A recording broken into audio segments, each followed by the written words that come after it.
সত্যি বলতে আমার না কারোর কাজ পছন্দ হয় না, তাই আমি আমার নিজের কাজটাই করতে খুব বেশি পছন্দ করি। তো আজকে সকালে রান্না করেছিলাম করলা ভাজা, ডিমের তরকারি আর ভাত। আর দুপুরে খুব আইসক্রিম খেতে ইচ্ছা করছিল, তো দুটো আইসক্রিম কিনেছিলাম আমার আর সায়নের জন্য।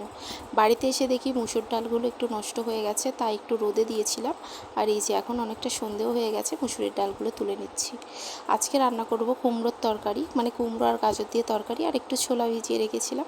ছোলা দিলে বেশ খেতে ভালোও লাগে।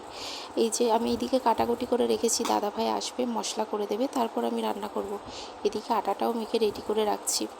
তো সায়ন হঠাৎ করে এসে বায়না করছিল যে মা চাউমিন খাবো, তাই আর কি একটু চাউমিন বানাচ্ছিলাম। বাড়িতে তেমন কিছু ছিল না, তো ছিল একটু ক্যাপসিকাম, গাজর, তো সেগুলো দিয়েই বানাচ্ছিলাম। গাজরটা নিচে ছিল আর আনা হয়নি, বারবার সিঁড়ি ভাঙা আমার পক্ষে সম্ভব না, তাই নর্মালি বানিয়েছিলাম। আর চাউমিনটা না আজকের খুব সুন্দর খেতে হয়েছিল। আর কালকে ছিল টিচার্স ডে, ওই কারণে দাদাভাই সায়নের জন্য একটা গিফট এনেছিল। সায়ন তো খুব খুশি।